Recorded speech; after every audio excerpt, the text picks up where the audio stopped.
New York, 1918. It was called the Great Migration. The degradation, discrimination, and agricultural servitude of their lives in the American South spurred African Americans to search for better opportunities in the northern states. They went by the thousands.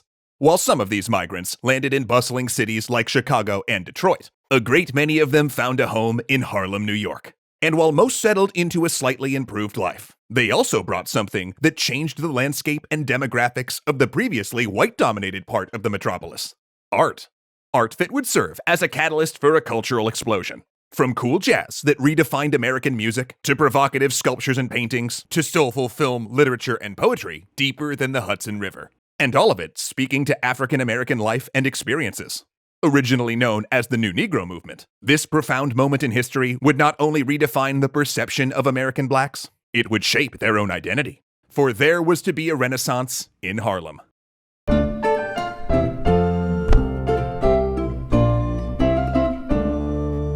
As we continue to educate ourselves on Black history in America, we urge you to join us in supporting highly important institutions, such as this week's organization, the Schomburg Center for Research in Black Culture, which for 95 years has preserved, protected, and fostered a greater understanding of the Black experience through its collections, programs, and scholarships. You can learn more and donate via the link in the description below.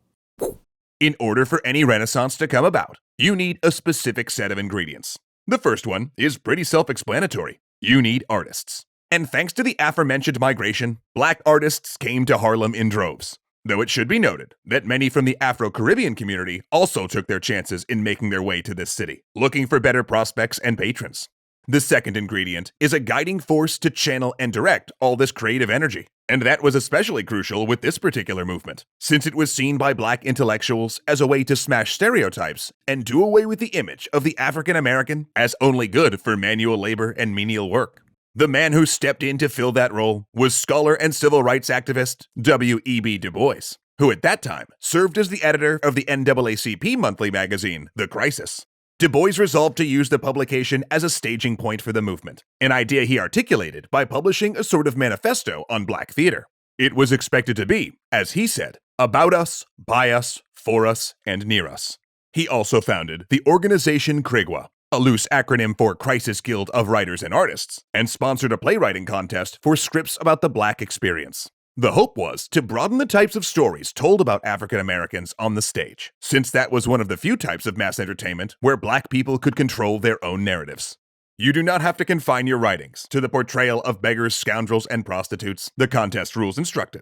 You can write about ordinary, decent colored people if you want.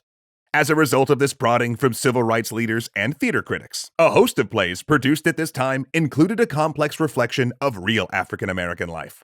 In fact, as time went on, not only did more all-Black theater companies form, but they even began overshadowing New York's mainstream white playwrights.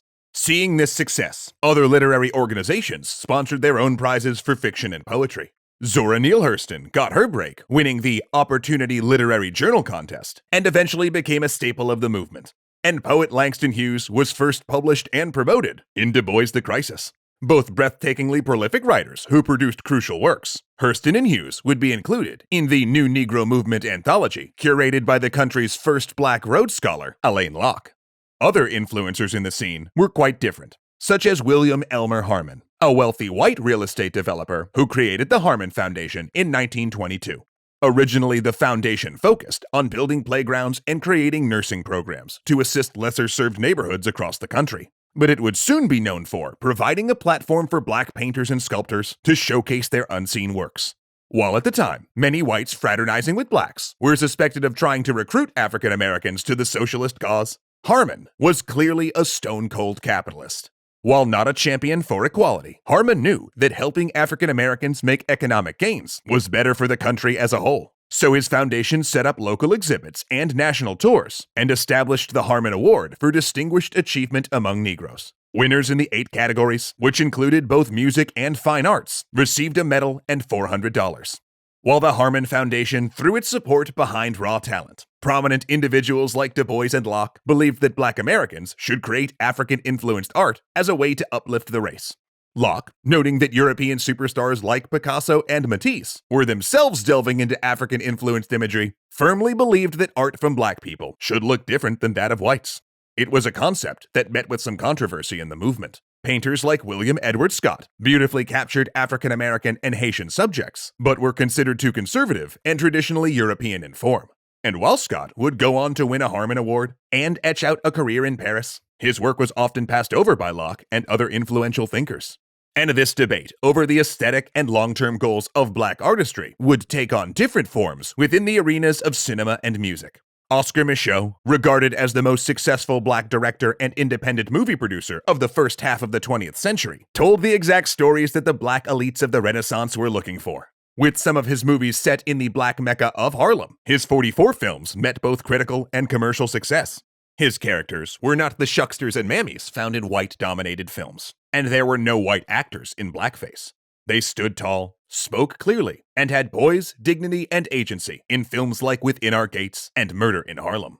Plus, he didn't shy away from social commentary or tackling complex issues like passing for white or lynching, with his work providing a rebuttal to the critically acclaimed yet abhorrently racist film The Birth of a Nation, which glorified the Ku Klux Klan.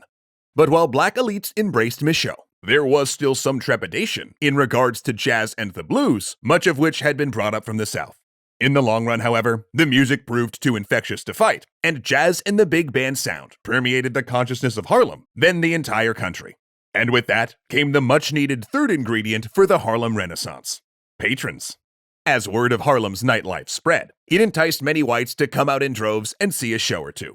And not just in the well-heeled spots like the legendary Cotton Club that catered to white clientele. The smaller nightclubs and cabarets also found themselves packed. Excited whites would socialize, dance, and drink in the same establishments as black patrons and performers till all hours of the night, which at this time was still illegal in other parts of the country.